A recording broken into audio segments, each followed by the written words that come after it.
Game face on, we locked in deep. Welcome to the grind. Team no sleep. James talk stats. Montel bring heat. Heather on the mic. Whole crew on beat.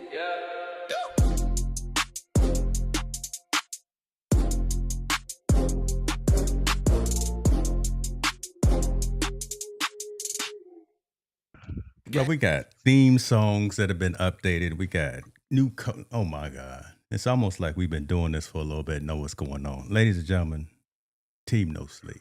Look, don't worry about me. Don't worry, but look at them two over there to my left, your right. What it do, y'all ready? What's today? Mid-March? Yes, sir. Okay. We're ready. We was already talking March Madness. I'm not sure why HC was talking about brackets because there's no way in the world that I could even think about keeping a bracket that's going to be anything that's not busted. Yeah. Man, can't do it. Yeah, I don't know. I'll do a bracket, but I'm not quite sure how the good is gonna come out. You want to do a gentleman's bet on it, So Heather, what we'll Absolutely, do, man. we'll like bet like a case of Coke or something, Coca-Cola, Pepsi. Let me let me get the wording right Yeah, here. I got it. We'll bet a beverage on it. That's what we'll do. We'll bet a Long Island or something, or old fashioned, something like that. Old fashioned. And my dad is in the building. There he is, right there. We official, ladies and gentlemen. So here we go. Ooh. Mr. Stark is there. He's working probably on the job. Appreciate you for being here. Look at it, Jensen, beautiful young lady. He must be on break or something and having a beverage too. Okay. Love it though. So let's go ahead and get into it, man. We got a handful of topics to go in. Y'all know how we do. If you got questions or you want to comment, do that. We'll bring it up. We don't shy away from any conversation because this is the social impact of sports. So we talk about all kind of things that are relevant. Why, unfortunately, though, do we got to start with all schools of all places? So, okay, the story is cool because the story is a good story. But y'all know me, and me and the Oregon Ducks don't. I just every time every time I see a Duck story, I got a problem with it. But this right here, let's give a shout out though to Dante Moore. Dante Moore, quarterback over at Oregon, up in Eugene, and has made a plea to the governor, not just to the AD, not just to the dean, not just to people within the school system, that I being Dante Moore are going through some things from a mental health perspective. So I need you, governor of the state, to start looking more into how are we helping our athletes? How are we helping our youngsters? How are we helping folks that are in my age bracket, or really everyone in general? Since I've got a platform, since I've got kind of a name here in this state, we need to do a little bit more to have some mental health services within the state. I think that's a dope story, and I think that's really cool for someone, again, in his position to go to the Capitol and talk to the governor and say we need to do these kind of things. Your guys' thoughts on this? Because Monta, man, we talk about mental health with athletes and kids all the time, and this is who we want talking about. This is who we want bringing that raising that flag, or actually starting that conversation. We can do it too, but it's really good for someone, like I say, with a platform to actually go out there with the larger platform to actually make that statement as well. Your guys' thoughts? Yeah, I'll go first, and Heather, I'll let you chime in real quick. I think my take on it is great to be awareness, but I think we're starting to become beyond awareness. Start putting some dollars behind what they say. Dante Moore, great player, great athlete, has a big NIL. Put your money where your mouth is. If you want to be awareness about mental health and you want the governor to step up and do it, you need to do it as well with some of your NIL money. Why don't you donate a big portion of that to put awareness out? You have enough money now, I think, with your NIL or other NILs within that department to be able to put together a campaign to bring awareness. And let's not only just push it to the state of Oregon, push it to NCAA. Like, if this is something you really want to be passionate about and do, put what you have forth. And do those things. So let me ask, when you with that statement, and with Heather, before you go on, do you think this is kind of that jumping off for against someone at a well-known, well-respected, winning program that goes out there and actually makes this statement, hey, Mr. and Mrs. Governor, state legislator, that kind of thing, I'm coming to y'all to raise awareness Do you think someone like a Texas? Do you think someone like California? Someone like Michigan? Do you think other locations as well will see this and be like, we want this is something that we want to be involved in as well. We want to champion this as well in our programs. Well, I would hope so. I would really hope so. But how many times have we seen mayors stand up on podiums and talk about how we're going to address mental health and homelessness and give help and Mm. all these other funds that are there to provide help for mental health, and then we don't see anything. There's no action taken. Um, so when someone like this does it, kudos. I'm absolutely applauding the man stepping up, approaching the governor. But you got to be the first person to take that course of action if you're going to say something. Oh, If you want to do something, say something, you got to be the first, especially when you're in a position to do it. Everyday people don't have the financials to do it and do those things. They don't have that platform. Him as a quarterback at Oregon, I'm sure he's getting a pretty hefty NIL deal in the hundreds of thousands at minimum, right? Well, once you put your $25,000 up right up the front and say, I want to see this put forth to put together a campaign. Because I think when you do that and you show you're putting your own money and you're in action, I think you're going to get a whole bunch of traction now of people saying, you know what, we want to get behind him and do it. But now when you just say it, it's starting to become a cliche, right? Everyone's talking mental health. When there's a is shooting, it there's crying mental health. wolf? Is that what it When there's an is? issue, there's a mental health. Yeah, yeah. When there's this, there's mental health. And I'm not saying people are not going through it. That's not my applause at all. But I'm saying if you're going to do that, you need to put up and step up. Do 10,000. Doesn't have to be a lot of money. It doesn't have to be all your money, but I think it should be a chunk of change to step forward and say, hey, I'm actually putting where my money, where my mouth is, and I want some action done. And here's the first contribution that I want to place, and let's rock and roll. I Love it. think when you do things like that, I think things will start to get traction on his behalf of his cause. Do it, Heather. Before you chime in, I want to just show this right here because I'm quick on the research. So Dante has a valuation of roughly $3 million Mm, for NIL. So yeah. shout out to Eugene, Oregon. Boy, there is not much. Listen, you can buy a whole lot in Eugene, Oregon for $3 million. Okay. Well, but I mean, go back to his cause though. So if you're getting $3 million in NIL, not of it's lot, some of it's not the school, it's actually sponsors. Why don't you get your sponsors to step up? Yeah. Why the people that are giving you $3 million say, okay, don't give me 3 million, give me 2.8 million, and I want 200,000 spread out Put that through all these somewhere. causes. Yeah, like I said, if you're gonna talk it, put action forth for it. Like, don't just go to the governor because he's gonna have a platform to governor because he's the starting quarterback for Oregon. Yeah, he'll have a platform at some point to talk to him, either at a banquet or a function or something like that, and that's great. He's bringing awareness of it. Have no doubt about that. But you want to really be about what you talk about. Put a little change towards it. Get your sponsors to put a little bit of change towards it. Get Oregon to put something on your jerseys to do that. Have them sell something at the games. Like, you can have a lot. If you really want to make an impact, draw the cause and put forth for it to Mm, come to bring a lot of awareness. And yeah. that's my opinion only. I mean, but I'm glad he's shedding some light. HC, you got the phone number to the head coach? I wish I would tell him some plays I want to see. Your thoughts on this, because I brought this, or one of us brought this story up. It was either you or me, but then I wanted to pick at you just because you're a Duck fan, as opposed to, I'm gonna get you switched over to the Beavers before too long. But your thoughts on everything that we've talked about so far? Never. I hear what Montel is saying. I when you're going to say something, action is always a good follow-up. So I first want to commend him on his leadership on and off the field, because it's brave to admit vulnerability and that you're in depression, and to open up about being 18 years old and being in the spotlight and dealing with your mom having cancer. And that's a lot to open up to the world about, and to say that you were struggling, even as this elite athlete that many young students look up to, that he's struggling and he's just like me and you. So at me as a former athlete, I love seeing that stuff. So I commend him for that. I like that he wrote to the governor specifically addressing. I read some of the notes from the letter that was public, that he mentioned Montana had a telehealth organization Yeah. called Charlie.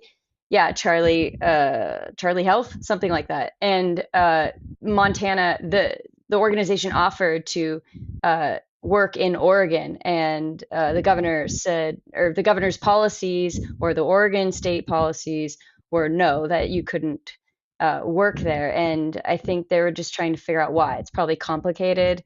Maybe it has to do with credentials. I don't know. It's beyond my purview. But I think he was trying to say something like this, a resource of a community hotline to pick up a phone and like, I'm depressed, I'm not feeling well. And he made the case that, 2% of young adults, the suicide is like 2% is the number 2 leading cause of death in Oregon, suicide.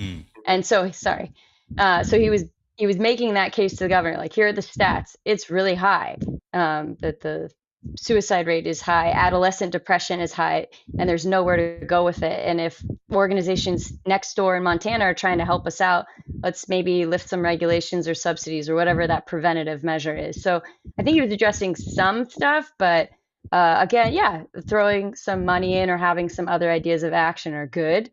He's starting somewhere, so I'll give him props for that.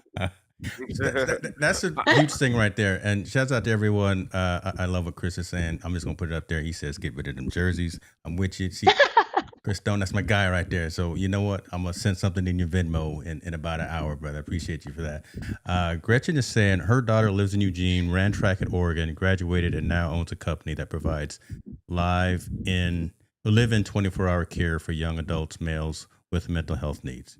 Gretchen is the truth. Awesome. And her family is that's the kind of thing right there that we need. So I would like Gretchen's opinion on that. Then, like, okay, yeah, he wrote the letter, right? He said there's something similar in Montana. Obviously, it maybe can't be state funded. Which most of the stuff comes down to money. It has nothing to do with any of that stuff. The regulations, all that stuff, because this is all for a good cause. It comes down to money. If the quarterback Moore starts to throw some money behind it and get some of the sponsors to throw some money behind it, is it something possibly that could probably happen? Because a hotline, I think it would be obviously helpful, but also him being the face of this kind of mental health surge or preventative mental health or just a support mechanism. If he could put his face forward with money, with who his sponsors are as an NIL, I think the buy-in would jump in quick. Right? It's because it's a great cause. It's something that's for everybody. But I don't think it should be limited to athletes. I think it should be limited to high school athletes, young teens, everybody. Because athletes are, even though they do go through a lot of mental health issues, and depression and stuff, so does everybody else, especially now in these trying times right now with the economy and everything. So, big task to do. Yeah. But if you got enough money, no task cannot be done. We know that. Ask Jeff Bezos. He can get anything done he wants and what needs to be done. So I do, man. I agree with you, Heather. I applaud him for really showing his vulnerability and putting it out there. But nowadays we got to have more, and resources is a thing that everyone lacks to get it kicked off. I hope he utilizes his platform to kind of get some coin in the pot. Yeah. To make sure. Let me put up because Gretchen was answering. And Gretchen, listen, she family, so you know the keys to the front door. You can come log on back on stage if you want to, sis. She has 5 homes each, 3 clients, and she ever has a spot become available. It's between 75 to 150 applicants for that one spot. That's wow, crazy. That's the word. Okay, that's crazy, right? I mean, it's refreshing that that's there. Wait, no pun intended though. No pun intended. I didn't mean it that way. Well, yeah, that's why I didn't mean it that way. I mean, God, Lord, you're gonna get us kicked off the air. Lord have mercy. I didn't mean to say it that way. I mean, that's wild. Y'all pray for Montel. He over there. I was gonna say, you just sit down for me. It's like Ocho and Shay. It's unfortunate there's that many people that are looking for these resources, but it's fortunate that there's a place for them to go. Hopefully what's jumping off was, did I clean it up for you, brother? Did I? Yeah. I mean, I didn't mean to use that term. That's my only thing. Yeah. I just can't believe that number's that big. I really can't believe that number's that big. And see, you just said it. No, we gonna move on. See, I'm listening to you. I see my man Oliver over here talking about we over here. Yes, brother, we on X and everything. I'll never call it X though. I'm a Twitter guy. So yes, we streaming on Twitter too. Ask your questions, man. It's all good. We appreciate you for being here. I see you coming in with all the questions, but don't spam us though, brother. I'm gonna put my moderators on you. It's all good though. What were you gonna say? I'm just saying, that's a big number. Yeah, that's a big number for people that are crying out for help, or crying out for help, needing needing the assistance to get themselves right. And I don't know why. It'd be a bigger question. Why would the governor say no? That part, like, you can use other words besides no. Like, let's look into it, let's investigate it, let's see if we can do something, but not saying no. And I don't, and even Oh, the whatever the legislation. Go ahead, Heather. I'm sorry. yeah, no, I just wanted to clarify. I didn't mean that the governor specifically said no to what he was requesting. It was just that whatever the policies of Oregon are, could be boards for all I know, is that they were saying this telehealth, Charlie Health organization could not operate in Oregon. And so I think QB was just making awareness out of it. But I don't know that the governor specifically even knew about it yet. Then let's point the finger at the state of Oregon and their legislation. Whoever says no, they need to correct that. That maybe you can't help Charlie, but you could have said, you know what, let's do Charles and create a parent company that can do the same thing you know what I mean? No is not the Yeah, answer to something like this. So I would hope someone would investigate and revisit it. And again, throw some money behind it. I think if you throw money behind it, the machine will start moving. When there's no money behind it, everything tends to fizzle out and die. But if there's someone that can manage to put some money behind it, even just a small amount, and if he does it personally, I think it'll kickstart something very, very special, and his ideas will come to light.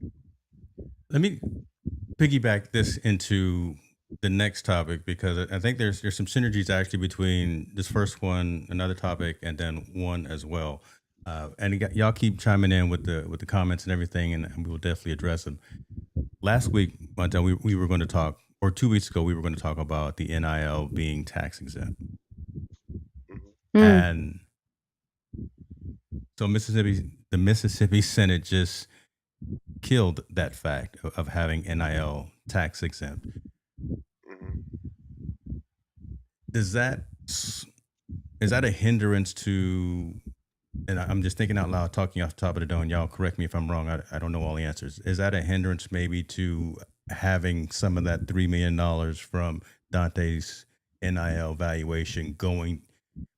Would that stop him? Right? I know this is in Mississippi and he's in Oregon, but does that deter an athlete from saying, I don't get a tax incentive now for helping people? I just want to spur the conversation. I just don't know really. Oh, You know what I mean? Yeah. If I had an incentive from the tax code, I would do more. But now that I don't, I obviously want to take care of myself, make sure my family has the house and has all that stuff. I just want to spur a conversation here.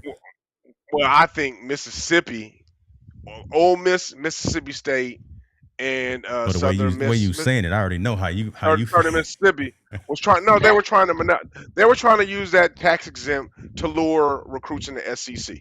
Let's just keep it real. They wanted to be able to, hey, don't go to Alabama because they're going to tax you. Come over here, 2 states over, and we'll be able to pay your money. You'll get to keep more of your money. It was a ploy to do that. I'm glad it didn't work. It shouldn't work because it's not fair to a lot of the schools. That was just a luring tool for recruiting for basically for those 2 big schools. It wasn't even for nobody else. Now, for people that don't understand the NIL and how it works, especially when it comes to taxes, for every game you play in out of state, you get taxed in that state for that game. Yes. So there's taxes. So if you play 10 games out of state, you're going to get taxed. You're going to get a W-2 from 10 different states because they're going to tax you for it. You owe them you're state now an tax. employee. We knew about this Yeah, from an NFL perspective, right? Every time yeah. your Niners would go to somewhere else, Yeah. Christian Gotta getting get that check, taxed. or he, it's coming out of his check. So Yeah, so I made it plain for you right there, right? I made it hit I home think for Heather right there. yeah. So I thought Mississippi was trying to make it say, hey, the NIL money doesn't count. You shouldn't have to. We don't. You come here, you get to keep more of your money. That's basically what it was saying. And I'm glad it didn't go through because only the big boys would benefit from it, right? Okay. Ole Miss, Mississippi State. Nobody else would benefit from it. well, Really, maybe I think Southern Miss. maybe Go ahead. Arkansas. No, they're not Mississippi. It'll just been for the state of Mississippi only. I So thought teams Arkansas that was on the tax. No, Are they? on the tax what? Hold on. on the tax Not on this exempt. one.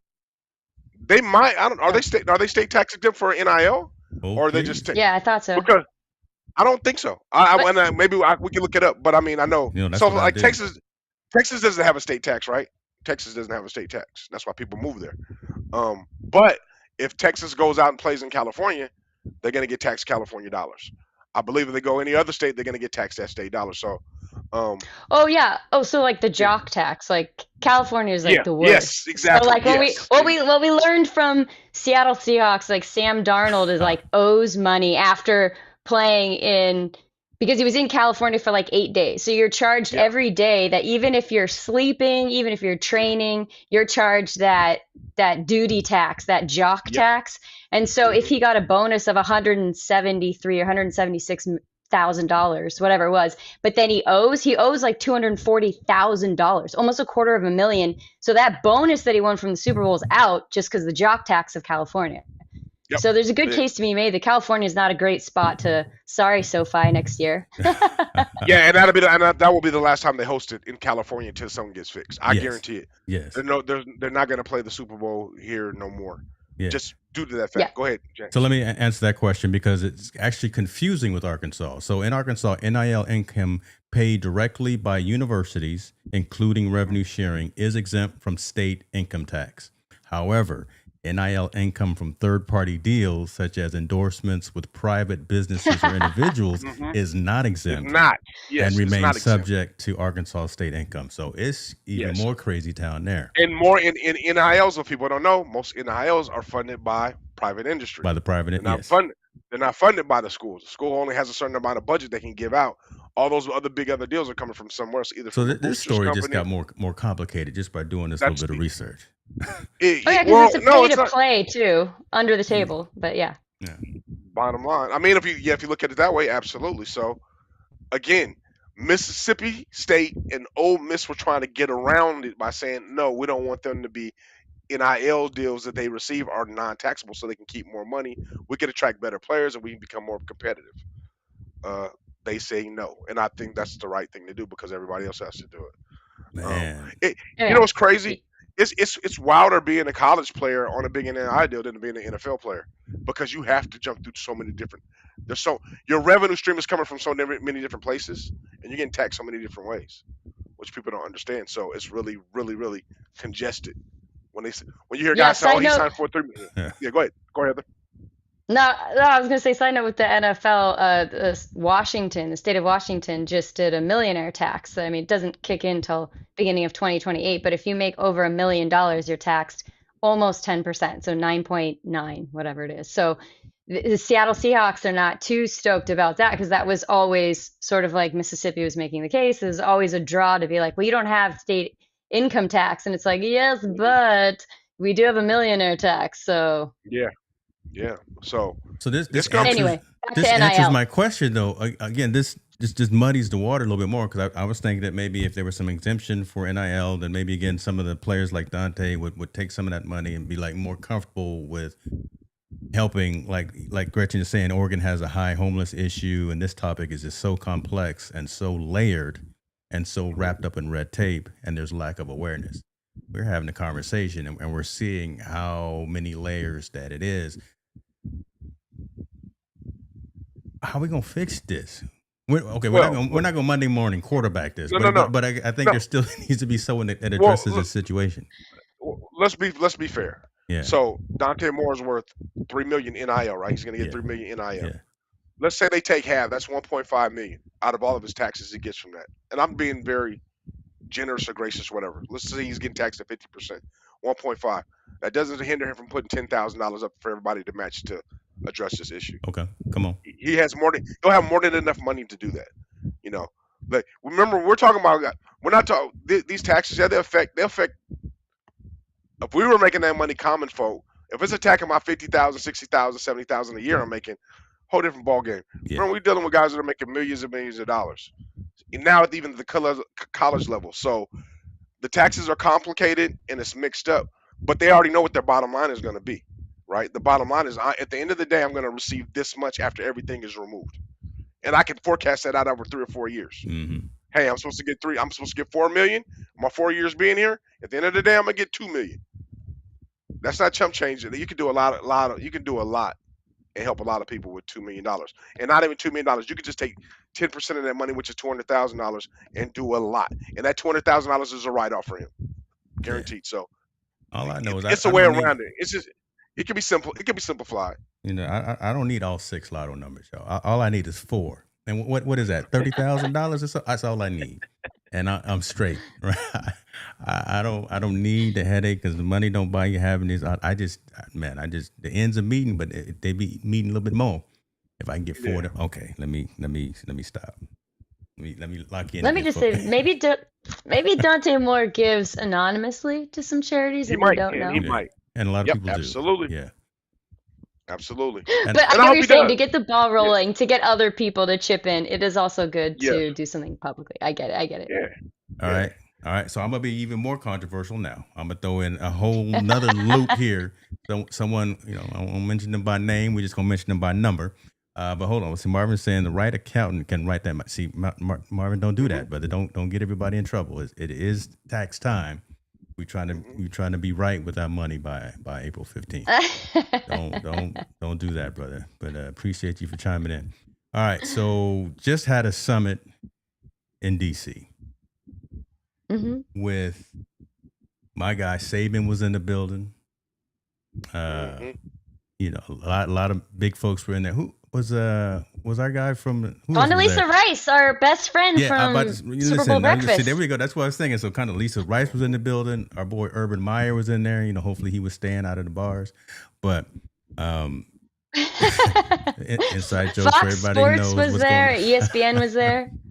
So the deal is, folks, and again, this is right in line with this conversation. 47 had a meeting with a lot of sports athletes, dignitaries, executives. Keynote that there were no college athletes that showed up. That was mentioned in the story, but they're trying to address and meet the conversation around NIL, around transgenders in athletics, things of that. Trying to fix all of these challenges that are happening with athletics. Mhm. That room of folks could be where a lot of this kicks off and hopefully gets at least, maybe not remedied, maybe not Monday morning quarterback, kind of like I was saying, but at least gets the ball rolling. Dante Moore starts it from one end. Mississippi is having the conversation. Arkansas is just chock full of crazy. We know how bad we are here in California. We just are. It's just very convoluted here in California. But by having these right people in this room at this time, having this conversation, do you see hope for addressing college sports issues, as this headline says off of ESPN? Heather, take I it. know it's a big question. I know my tail over there Yeah, itching. I got it, but So I'm I, going to take it. yeah, I thought this roundtable meeting was fantastic. Yeah. I watched a bunch of it. I loved Marco Rubio's talk on it's pure chaos out there, and we need to have some guardrails, and we need to fix it quick, make it even across the board. Mhm. One rule applies for everyone, so Mississippi's not doing their own thing, or Arkansas, or whatever, but that it's one rule for everyone. I love Nick Saban coming in there talking about the players and getting back to education. We've lost sight of what it means to go to college and learn and get an education while you're there and prepare students for later in life. I loved that. I love that their hustle on it. There's so much going on in the world right now, and yet they're prioritizing. All these guys have so much going on in their own world, and yet they made the time to meet, sit down, and figure this out, because it is devastating to universities on so many levels, and it trickles down to cutting funding from other sports, women's sports. It falls back on if you're gonna sort of have the universities have to pay out so much money, maybe 20.5 million in revenue or whatever they were saying, then it's going to raise ticket prices, concession stands, you're going to cut staff, you're going to have a whole bunch of issues. So I love the promptness of this meeting. I love that they were like, we have some of the best minds in here. They had agents in there, and they were like, how can we figure this out? And I thought overall, I think they're going to get something done quickly, and they need to. I'll let you go first, because I want to obviously You add. sure? Yeah. Sure you want to let me go But first? hold on, let me sit up straight, because everybody buckle in. It's about to throw the likes and everything right now, because it's about to get in right now. What's up with you, King Benjamin? We see you. Go ahead. I Man. believe great in theory. That roundtable was great in theory. But let's be perfectly honest. The NCAA in football alone last year made $2.7 billion. the way it is correctly right now. Mm. 2.7 billion. They're not going to change. Why? Why would I? I don't need to. Good. The chaos causes us. The chaos is maybe as disorganized as it seems, and the way it goes. And I hate it personally. I hate the way it is now. But the bottom line is the bottom line. $2.7 billion. They NCAA Division I is sharing $2.7 billion, an all-time high in money, and it's only going to get more. The national game was sold out with the minimum tickets was $10,000, and you had to buy 4 just to get the $10,000 price. We were looking. We almost Heather. We was thinking about going, and then we looked and saw that, and we was like, "Oh no, we're not." Parking alone was $1,000 at the stadium. It was, yeah, and it was sold out. So is as good as they want to put and tell them all this is going, the machine is still rolling, and it's rolling at an all-time high financially. Why would I change it? I think that's when the regulations would come in. Yeah. But I think, why would I regulate it?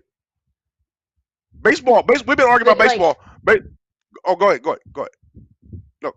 No, I would say on state or federal levels, they would have to regulate the NCAA. They would have to regulate the business side to be like, you can't do this anymore, because sort of like a monopoly. Like, hey, you can't do this anymore.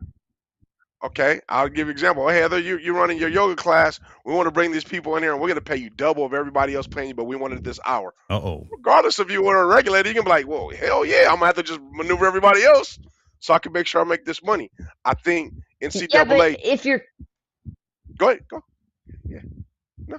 But if you're going to crush the colleges, like say just NCAA works out, but you're going to crush the colleges to where tuition fees are going up because they're going to add an extra $350 to help subsidize the football programs. And you're going to cut swimming and hockey, where we just watched women's hockey national team because college is a feeding ground for Olympic athletes. If you're going to watch all these programs get cut, you're going to see universities probably swivel pretty fast because they make a lot of money too. The NCAA does make billions, but yeah. I agree, but I'll tell you this thing. How long ago? You were alive when Blockbuster was around, right? Hey, Bend, right? Oregon, kind of near my Ducks, still has a Blockbuster. Okay. So you were around with Blockbuster and video and all these video places to rent things, and then VHS tapes with the CDs down with the digital. You're gonna have to conform. You have to conform with the times. They're not. They don't care if some schools are going to lose athletes or lose programs as long as the beast keeps feeding the beast. Because I can tell you right now, Alabama's not having a problem with funding all sports and everything or funding the NIL, and neither is probably half of the big time NCAA teams that they probably are pushing to be in the bowl games. Everyone else is going to have to circumvent and figure out another way. I have an idea how they should do it, but the way it's currently stated is right now, NCAA has no plan in changing it. They're not going to change it. Yeah, but they're going to have to change a lot of things all at once. So it's not just one variable. They're going to have to change the portal. They're going to have to change how you can jump around between teams. They're going to have to do a bunch of stuff really quickly all at once. You guys tell me why. Why do I have to change it? See, I think... No. Before you answer my question. Why do we have to change it? Why do we have to change it? My answer is in this part right here. Because... I am not going to speak for anyone else. I'm not going to speak for UHC, but I think I'm coming at it from a whole different perspective. Montel, you coming from the business side, and the business side makes sense, right? You call it the machine, you call it the monster. It's running, and everyone is fat, dumb, and happy right now. However, again, when we start talking about these college athletes, you know me, man. I go in for the sob story and for the story and everything. There should be more attention paid to the athlete to the student part of the athlete. And there should be more attention paid to other aspects besides just the game and besides just the money piece. That's me being glass half full and being, rose-colored glasses. But I understand the business piece, and I understand where you're coming from. So that's my answer to your question. But I'm saying even before when this all even happened, it was like that. It was the same way. I wasn't paid to be they're not paid to be students. They're paid to be athletes. They're there on campus to be athletes. And you can watch the Ben Simmons documentary at LSU. He never went to class one time. Never. He's just there to play basketball. And I'm sure he's not the only one on other campuses. They're the same way. That part hasn't changed. Some athletes are just there to play that sport to get themselves out to the next level. And I agree with you. There should be an emphasis on more student, but guess what? They're not going to argue when this one player is bringing in 300,000 fans. His jersey's selling out everywhere he goes, and he's selling out every house where he goes and he's playing college football. He's drawing so much money to the university. I don't care if he goes to class. They don't. Man, I don't care if he goes to that's the class. that's the HC. That's the brutal truth, right? Again, I kind of don't want to hear it, but you know what? It's the brutal truth. But No. we can't we do better than that though? I'll pose that You to can you hold and him see to a what high, you you know. can try to hold him to a higher standard than The that. student, But or I'm gonna the tell you right school? now. Let's talk about we're gonna talk about Oregon. You mean to tell me With Oregon, them Oregon. high power teams Oregon had, all those athletes they had that were going to the NFL? What's the dude that just got drafted by the Giants? I forgot his name. A couple of years ago, they had the Is DN it that this? was drafted by the no, a few years ago, he drafted by the Giants. Anyway, the top players on Oregon, trust me, all of them are not just there to be. All of them are great students. I don't believe every last one of them are great students, but they are there to play football. People are there to watch them play football. No one is there to watch them go take a math class. So the university would turn a blind eye because they are drawing millions. Guess what? Science Club is not drawing in millions. Science Club is maybe not drawing any money at all. But I guarantee that Oregon team, whether you got an A, B, C, D, or F, they're gonna figure out a way to get you through the program and make you go because that's what people want to see. That's the bottom line. AC, They're can we get drawing in Oh too better? much yeah. money. AC, can't we be better? Have we gotten to this point? And I don't want to say have we stooped to this point, but have we just gotten to this point? I mean, of course, there's always the argument of, hey, we want to show the world that we also have high academic achievement on our sports team. So they'll put someone on the bench that has a 4.2 because they have honors classes. So they juke the stats for the average. We all know that.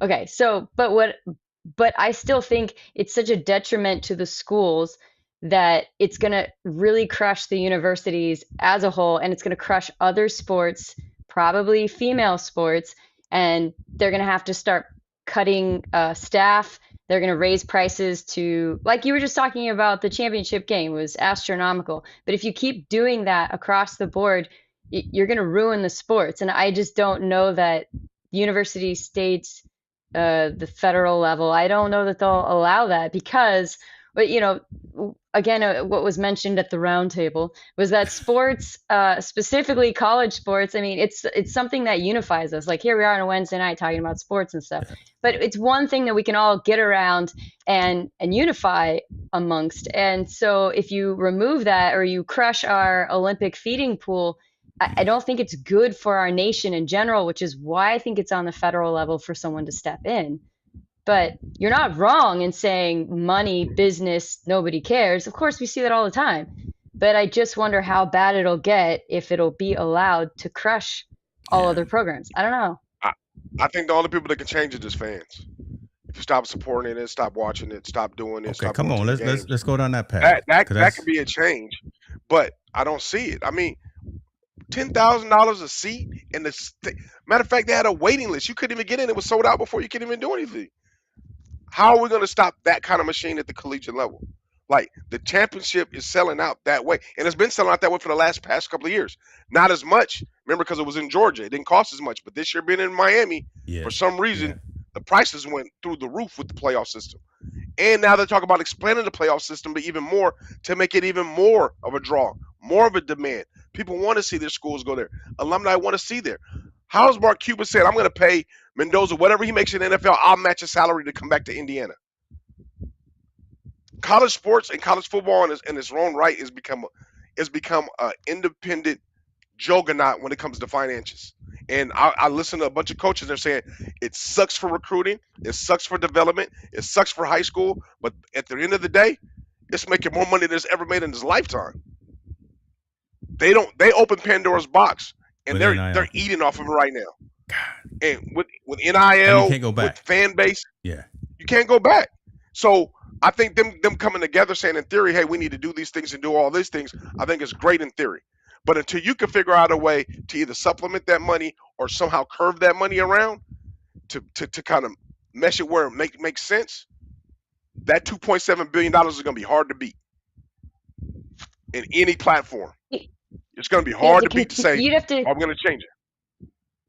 you have to commit to transparency. You have to commit to everybody being on the same playing field. There's a lot of stuff you'd have to commit to. And just, I think one of the guys there, I can't think of his name, but I think he said 2 years. Let's just give it 2 years and see what happens. Like, but if they were committed to that, why do we have a Power Four unless it's Division One? It shouldn't be a Power Four. Why are all the exclusive schools all in just 4 divisions, and then everybody else is left to kind of figure it out? So they don't care. In my mindset, they don't care about equality or having transparency. I want to be the biggest dog on the block, and I want to sustain that. Nick Saban did it for years. I'm the biggest dog on the block. No one's gonna beat me. Where I coach at is the epitome of college football. And the fact of the matter that he says he didn't pay players, he did. They all paid players. The whole SEC been playing players under the table for years, and it's been documented and known. So how are you gonna say now all of a sudden I don't want to give them I think the part where they lose it is one is transparent. We can see how much money they're making, and now for the first time in college sports, players have more control than the coaches. I can leave if I don't like you. Yeah, I can leave when I don't want to. That's crazy right there. Just that whole mental. Let me do this before we go down, because I want to make sure we address some of these comments that are coming in. Marvin was saying, do you really want the feds to step in? Don't know. But we need somebody to step in. I don't know who it should be, but somebody. And again, maybe the folks that are at that round table were the right folks. Shouts out to Condoleezza Rice, man, because she's the truth. And hey, we broke bread with her, so she is a good person to be in that room. My guy Tony Davis is saying, same with professional sports fans. You just stop paying the owners. It's ridiculous to go to a game because Indiana made at least 70 to 100 million last year. We have more power than everybody, the fans, yes. Which is interesting, right? So again, stop buying the merch, stop buying the Cokes and the hot dogs, stop even just going to the thing, stop getting the league pass, and see what happens. But are we going to really do that? No, we're not. We're not. We just don't. We haven't even hit this whole branch of the tree right here. Tony's saying, we've talked about the Power 5, Power 1, all that. Haven't even talked about HBCUs. Right? We haven't even gone up this. They're not a part of that kind of conversation. Let's just be real. They're not a part of that conversation. Which is an unfortunate thing, right? Which is a whole nother conversation. I doubt if anyone from Grambling, I doubt if anyone from any of those schools was in that room. No, and they won't be in that room. That's and the reason why it doesn't control a big enough of the market share. I mean, at this point, we're talking about those guys are talking about money. That's all it boils down to, money.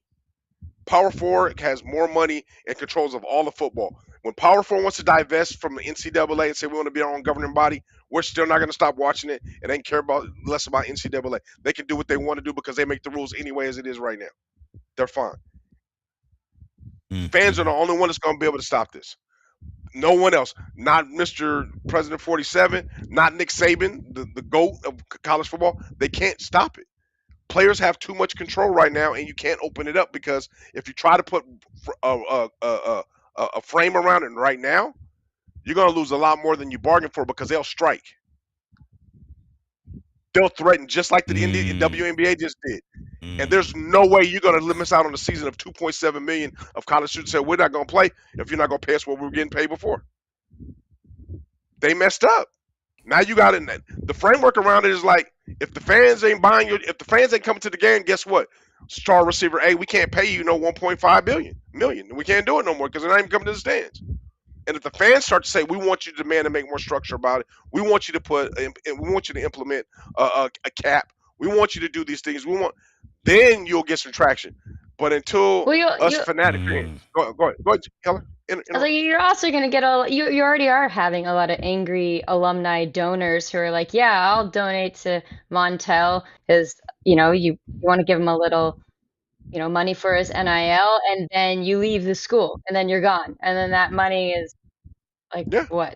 That's next for whoever else. I mean, a lot of donors are angry because the money then could have gone to someone else at the school, but you put it into someone, Montel, and then you leave the school. And so then they're like, alum is like, so you actually have a lot of people that are already angry who have money that are like, yeah, I don't want to do this anymore. So you actually might lose a lot of alumni support and donor support. And I think once they start losing that, I think that's when the prices and the regulations and the rules will start to come down, when there's enough of them. But right now, that one donor saying, hey, Montel, I don't like you. Guess what? The school I went to loves me because they just paid me the money as well. So it's a tit for tat. We're talking about individual silos that are unhappy. I think as the whole of college football, If fans start to protest and fans stop not being the one to be a part of it and fans stop spending money, then I think correction will come. Until then, it's just like the NFL. I supported Colin Kaepernick. I said I wasn't going to watch NFL again. Shit, I was just at the damn breakfast, my last Right. month at the 49ers. So the team that abandoned him, I was Yeah. there supporting the team that I had a problem with. So we hypocrites, because literally 2 a weeks after that hypocrite, too, man. Yeah. I was back to watching my Steelers. So I'm a hypocrite. So just to say we can do something about to say that committee can come in and put some framework around it. Yeah. I'm sorry. Everyone in that room ain't trumping $2.7 billion collectively. They're not. So with that being said, this is where it's gonna stay. Until we can figure out amicable and a cohesive way to make it happen, we're not changing. And if I'm if I'm head of NCAA, I wouldn't change. Shit, I can care less. Keep doing what you're doing, because all this money keeps raking on in. Oh. Whether I like it or not, whether I like the way it operates, the way I don't like kids transferring in and out. Guess what? You asked for it. I gave it to you. This is what you got, and this is what we're getting in return for it. Ooh, can we start calling them players and not students? Stop giving them a student degree.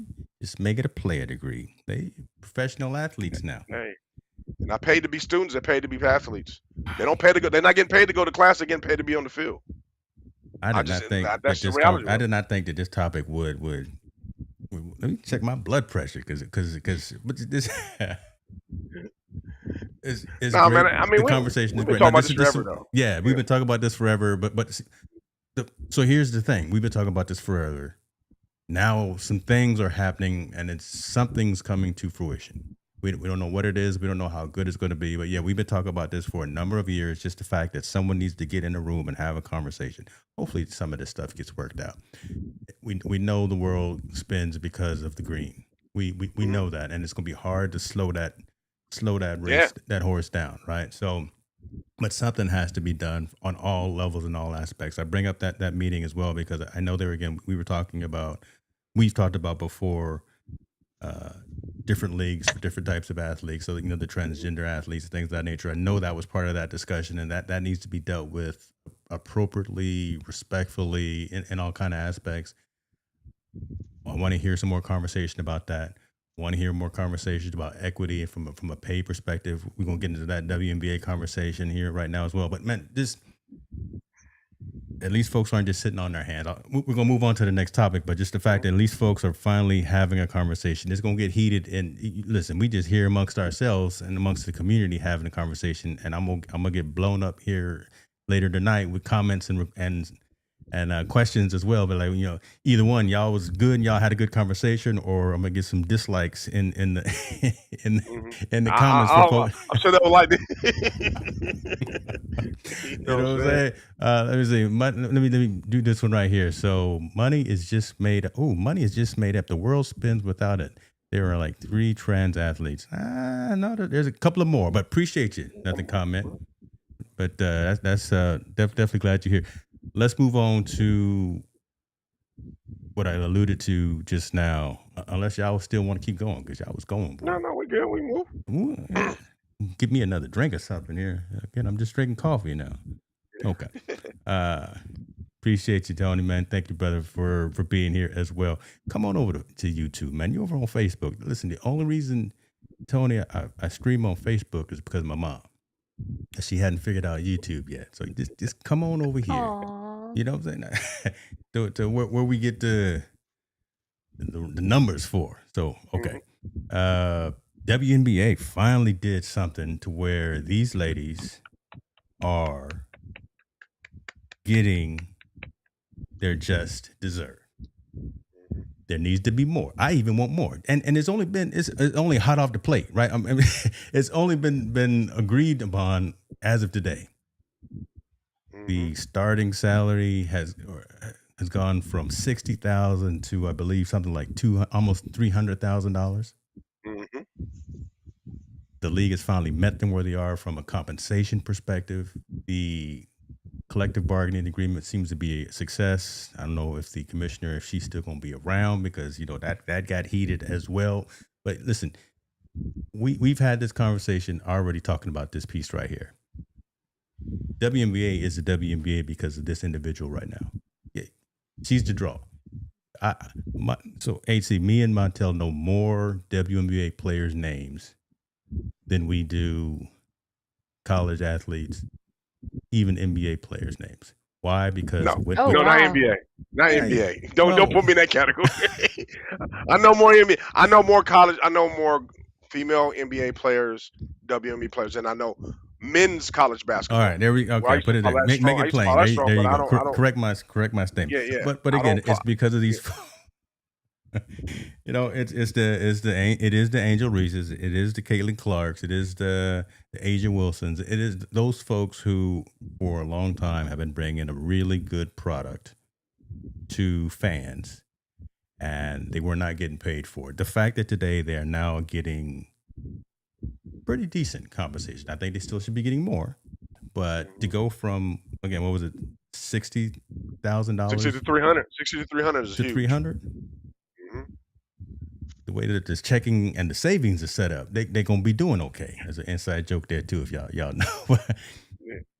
AC, your thoughts on this? Your thoughts on this new CBA being, as it's saying right here in CBS, a massive step forward for women's sports, and how Yeah, how do you think this would impact other sports as well, not just the WNBA but other female sports having this conversation?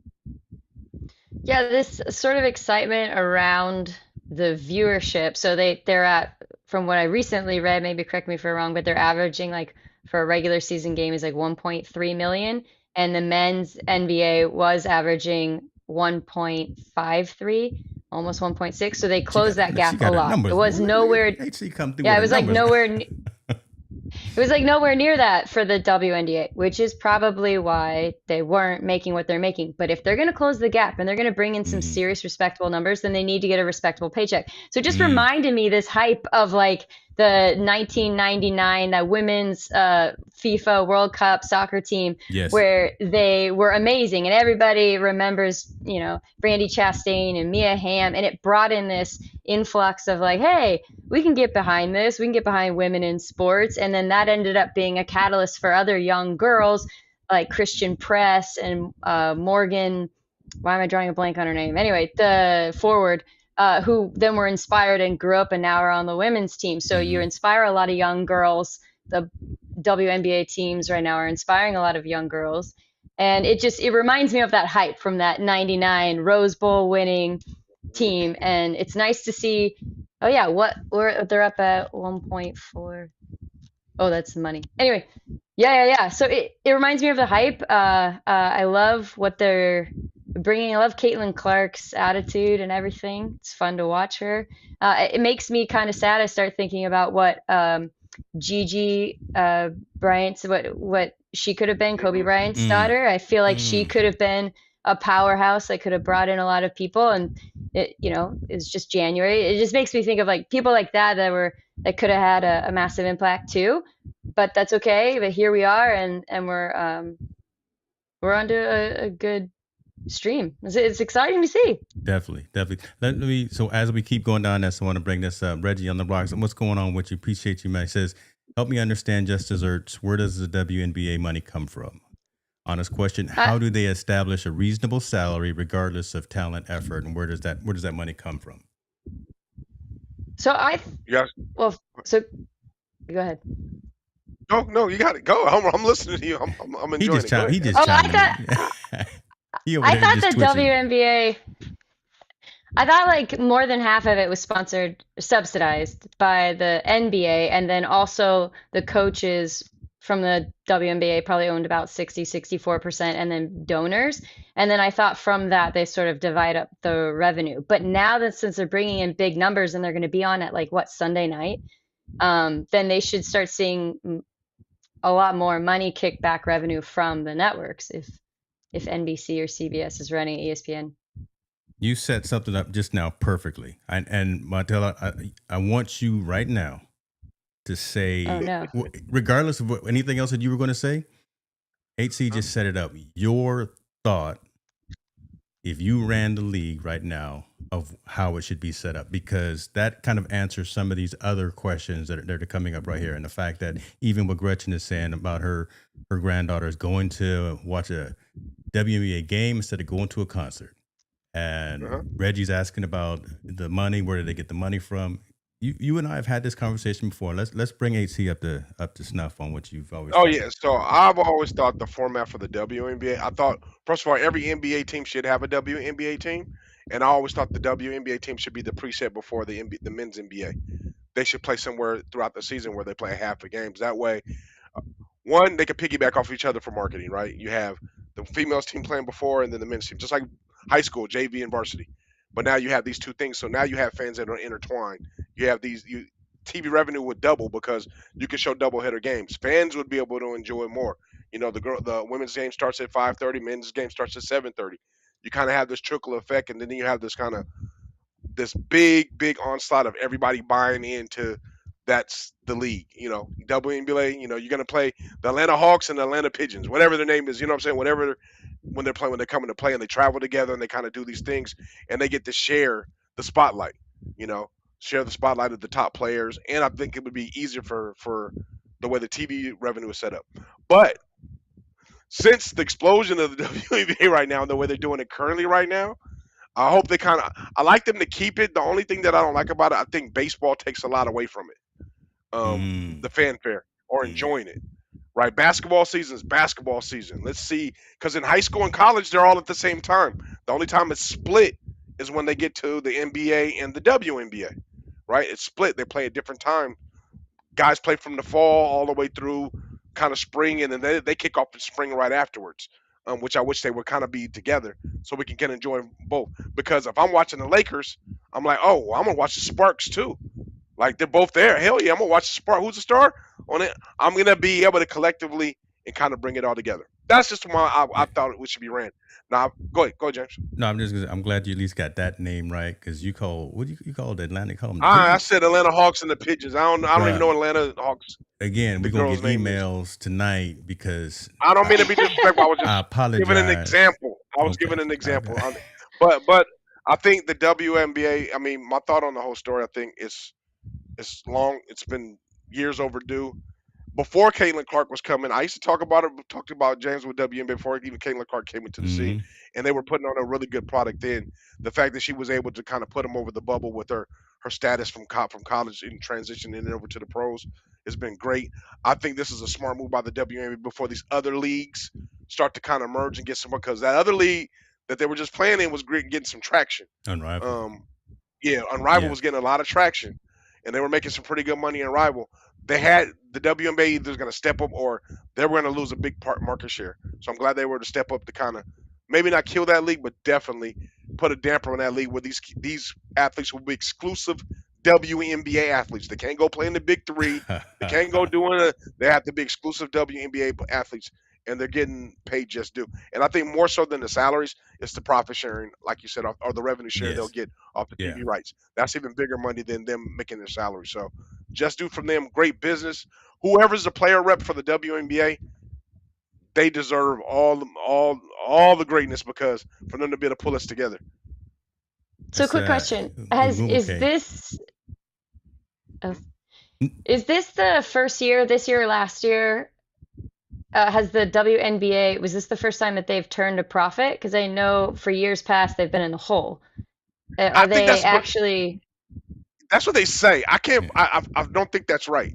I think they obviously they weren't making as much money, but you can't say you weren't turning a profit because you're investing in and you're increasing the league. You're actually expanding. No one's gonna, if you're losing that much money, you're not gonna expand the league. You know what I mean? They're expanding, I think, with 4 teams in the next 2 years. So how that doesn't make sense to me. You're not gonna expand if you're losing money for all those years. So for me, I think they were saying they didn't meet. I don't think they met their expectation numbers, so that they check that as a loss. Hey, I think we're gonna make 10 million, and we only made 8, but we only spent 4, so we still made a profit. We just we didn't hit our numbers that we were supposed to make. That's my opinion only. I don't know the books. They'll never show us the books, so I don't know. Yeah, I don't think they were losing money the whole time. I got a little bit Yeah. of the books, but not the real deal. But they, through 2024, 2025, they have approached profitability with no specifics. So they haven't actually completely gotten into the black, but they have quote unquote approached profitability. And again, it's to be with the rising stars, with all of the attention and what possibly kind of what Marvin is saying. What if that WNBA team is even more is better than the NBA team? What if your Pigeons is better than? I can't do that. Guess what? Then everybody will come to the the WNBA game, and they'll leave when the guys come out. It's just like JV and varsity. Wouldn't that be something? I think, man, I think if they piggyback at each other and they really, I mean, this is just my opinion only. Please, everybody, you don't have to pay attention to it. But if they just piggyback at each other and each team had a team, I think it would be great because you can cross market the whole thing all the way around. You can cross market the athletes. You can cross market different rivalries. Guess what? The rivalry between I believe Indiana and Chicago because of Angel Reese and Caitlin Clark. That would be a bigger game probably than Indiana Pacers playing against the Chicago Bulls, right? Wow. It would be. Wow. But guess what? You're a fan. You paid to watch. You get to watch both. You get to enjoy both. You can bring your son and your daughter. Your son and your daughter can both come to the game and enjoy both basketball games while they're there. I wonder how the players. Yeah, I wonder how the players would feel about dividing up that revenue. So you already have a lot of cattiness on the team against Caitlin Clark and Angel Reese, and if you have men on the men's team being like, "Well, we're the ones bringing the seats. You guys are just like pre-show popcorn, like kind of like cheerleader entertainment," then they're going to be like, "I'm not splitting revenue with you." I don't think that's part of splitting revenue because you got to think. If they set the bar already the way it is, I believe the box is what's going to come in. You're paying for 2 games. We're enjoying both of them. If you're going to pay for 1 game, it's going to cost a certain price. I think it would up women's equity, and men's, you got to play at a higher standard to show that you're better than up that equity. I don't know if there'll be cattiness, and you might be right. I don't know. It might be. It could be that way. Maybe the locker room wouldn't be. But I think the immediate benefits, everybody's going to get paid a lot of money. Because everybody's coming to watch the game for both, and plus, I don't think they would get paid the same thing because you got to remember a women's season is only I think 30 games, men's are 84. So if you picked up the last 30 games for them and all that stuff, okay, then you could justify that you don't play as many games as them, so you're not bringing much money, right? Because of the number of games they play. So I think that can be worked out. That's just business and figuring it out. But I do believe they could cross market and make a hell of a lot of money. Doing it that way. But I mean, they're doing good now. Who am I? Maybe I don't know anything because right now they just got paid. So don't listen to me. You know, they got super paid. Shoot. So HC. So here's the caveat. The reason why I wanted him to bring that up. His vision for a merger between the WNBA and the NBA. Your thoughts on something like that? Do you may have kind of already alluded to it because you asked a question. Would there be a question about the money? But I'm happy that they're getting 300,000, but I still want them to get more. Even though again the ink is not even dry, it just happened today. I think there still needs to be continued conversations about the profit sharing, the revenue sharing. Give me some money from the door. Pay me for all the people walking around with my jersey on, those kind of things. Caitlin's got her own basketball, right? Even Bron don't have his own ball. That kind of thing. The payment of equity is like sort of what you're talking about between men and women's sports. My whole take on it is sort of like, so ESPN stands for Entertainment, Sports, and Broadcasting Network. And so it's sports are in the entertainment business. So entertainment, the revenue that's brought in on your entertainment value. Normally for years past, more people wanted to see men's basketball. They wanted to see them dunk on each other, dunk on 6'7" guys. It was insane. Women weren't doing that. They weren't as entertaining. So my thought was, why would you get paid the same amount as a guy that's bringing more value, more viewership, more seat ticket sales, more jersey sales? Why would you get paid the same? You're not offering the same. Like if you're going to go see Beyonce sing versus, I don't want to diss anyone. Okay, but you're going to pay more to go see that entertainment. So, and that makes sense. Make it plain. It's all right. I'm being so nice. I know, shoot. But now, again, now that the numbers are coming out and the women are closing that gap between like I mean, they're super close. Then you can start talking about, well, hey, the viewership is there. The ticket sales, Caitlin's teams or Angel Reese, they're selling out stadiums. Okay, then you can start having that conversation for sure because they're bringing in the viewership of entertainment, which is where the money comes from, but in seats, you know? What's the next But sport? What's the next sport? Because Trinity Rodman just got a nice contract for women's soccer, but I still don't know if that's really a $1 million contract. Again, what Trinity Rodman brings to the game of professional women's soccer, women's professional, whatever, I think the numbers still are a little skewed. So I wonder, so I have to say again. Come on, Yeah, because I just wonder if this hopefully so- sparks conversation from other stuff. I mean, I love soccer. I grew up playing soccer. I played 4 years varsity. I had soccer scholarship offers. I turned them all down. I played in the Olympic development program. I love soccer. Watched all my life. I went. However, I do not actively go and support the Los Angeles Angels, but I have been to a bunch of LAFC games. I enjoy watching both, but the level at which the men are playing is a little bit different. And I don't think we can say that it's not when you have under 15, the U15 boys beating America's national team, beating Australia's national team or Switzerland's team. And not just like a little bit, like 6-1, like 7-2. Like you're having young boys beat girls. So I don't think it's not that we're not watching the same sport because women are playing sport. I'm not trying to be too hard, but I just think the value of entertainment that professional men's soccer brings is way higher skill set and ability than the women are bringing. And I don't think that means they aren't worth watching. They are worth watching, but should they get paid and get the same endorsement deals? No, unless they're entertaining. Brandi Chastain rips off her shirt. You got a Nike ad. Boom. You have, what was that like? You remember that foosball ad with like, what was his name? Garrett Martin? The forward for Timberwolves. And they were playing foosball with Brandi Chastain. Do you guys remember that commercial? Now I'm aging myself from like 99, 2000. And they're like playing foosball and they let her score and she's just like, yeah, standing there. And he's looking at her and is like, what's with the shirt? Because he wanted her to take off the shirt for the Nike ad. Such a good ad, right? But that brought in revenue for a bit. Right, it moved the needle for a bit because they were kind of fun to watch. Overall, I think the talent level is just different. I'm gonna need you to post that ad. Find it, post it on your Instagram. I'm gonna find it. I think for your question though, the next boom, and I think she's right. The entertainment value has to be there. I think women's volleyball is gonna be the next thing to take off. Wow.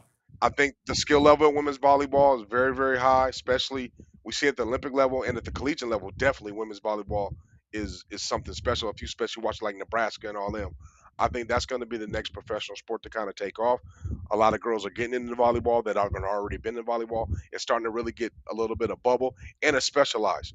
Women's volleyball is very, very specialized in the way they play and very different than the way the men play. Very completely different than the way the men play. Yeah. And I think it has a very, very entertaining value, and it's starting to gain a lot of momentum being popular. I think that'd be the next sport to boom, but I think it's going to be a slow trickle. You know, we're not yet done with the NBA. We haven't seen what the WNBA is going to go. We're just scratching the surface right now of how big this is going to be because we're getting greedy. I'm getting greedy, right? Again, like I said, it hasn't even dried yet, and I'm trying to already get them some more coin. I think they got some stars that are going to be coming out of college soon that are going to even enhance the league even more. When they expand the league, it's going to be even that much better. That on top of the regular NBA is going to expand, so there's going to be a lot of excitement around basketball.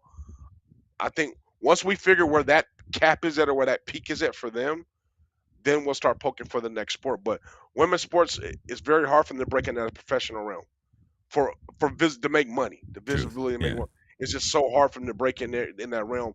But if there's one, I think it's going to be volleyball. Softball's not going to do it, I don't think, at all. They've been trying so many different ways to make it regular baseball and all that stuff. It's just very hard for women's that type of sport for women to be able to make sure it breaks real out like WNBA.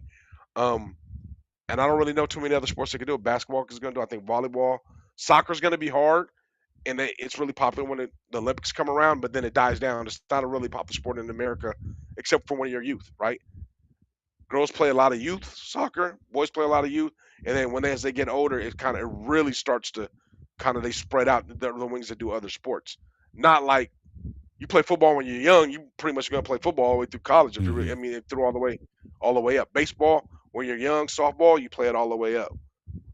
Soccer is the one sport where they really they divvy away from it to be really exciting. So that's gonna be a tough one, bro. I think, but I Okay. think volleyball has something. Well, look, we sparking the conversation, and Yeah. I already got folks hit me on Take the that DM receipt, like, man. hey, Keep oh that yeah, receipt because we- they keep the receipts. Keep the receipts. keep the receipts. I love it. What y'all got? Because that's all I had. Now, again, I want to be cognizant of time. I smell something back here cooking, so Lord, I know that's slightly unprofessional, but it may be time to go eat before I go hit the gym. Just letting y'all know that. HC, what you Yeah, got? I might have to say goodnight to my minions. Yes, definitely. That's most important. That's most important. We did what we had to do.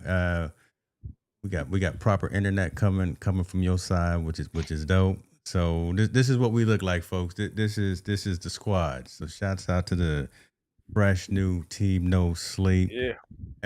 What's today? Every Wednesday night. Wednesday. Yeah, Wednesday, man. Come on. He's right. hungry. He's hungry. I got to focus. I got to stay locked in. Wednesday night, 6:30 p.m. This is what we talk about, the social impact of sport. Join us, talk about us, spread the word, spread the news. If you think we are getting too deep in some conversations, too bad, because that's what we do. We rise above the noise and we get very deep because nobody else is. We have those hard conversations. HC, if you don't have nothing else, Montel, go ahead and take us home. Yeah. So everybody, please, pray for our people in the military overseas as we're going through these issues and this crisis in this situation. Wish everybody come back safe, and for those that haven't, our prayers are with you and your families. I know it's tough. Everyone, please check up on everyone in your family, make sure they're okay and they're all right. Especially here on the West Coast, we're going through this heat wave. Got older folks in your family, check up on them, make sure they're good, because you never know what's going to happen. And then again, man, please get comfortable having the comfortable conversations, because that's how we learn. That's cool. You know what? I pause real quick because you know what? That's where I take I do the marker right there for the end of the show. But I want to bring up these last few comments that are coming in. Look at Marvin. Oh, see, Art Outlet shouts out to you for keeping us in your prayer. Jesus died on the cross for our sins, and whosoever believeth shall not perish but have everlasting. We about to open up the doors of the church. Yeah, church after and bring ye tithes and offerings to. Okay, let me stop right there. Gretchen's talking about crew. Listen, I know folks that have done crew, and that's brutal. Shouts out to them folks right there that are doing those things. Tall boy over there, he on the other side of the planet. So we got folks joining us. I don't know where he is. He in Thailand. He in I don't know, Madagascar. Wakanda. I don't know where he is. Wakanda, right? So shouts out to you for being here. Bring that vibranium right back. But yeah, bring some of that back. But Marvin says, there it is right there. Great upgrade with HC in the building. So that's again what I've been hearing quite a lot of. So appreciate you for chiming in. Appreciate everybody being here. We will be here. The doors of the church are now closed. See, now he gonna call me in like 10 minutes and try to figure out who in the world you are, trying to get that IG account. That's all good, man. Appreciate y'all. We out, y'all. Yeah. Team No Sleep, we up all night. Montel and James keep the convo tight. Sports and culture where they collide. Tune in, lock in, let's take that ride. To Mike, to King, no snooze allowed. From the court to the block, we speak it loud. Social impact where the game align. Crossovers and causes intertwined. We the voice from the streets to arenas. Breaking down plays from LeBron to Serena. Whistle blow and the world reacts. Sports and the struggle, the cold hard facts. Team No Sleep, we talking real deep. Hip hop, sports, no counting sheet. Know the field to the booth, we tell the truth. Team No Sleep, we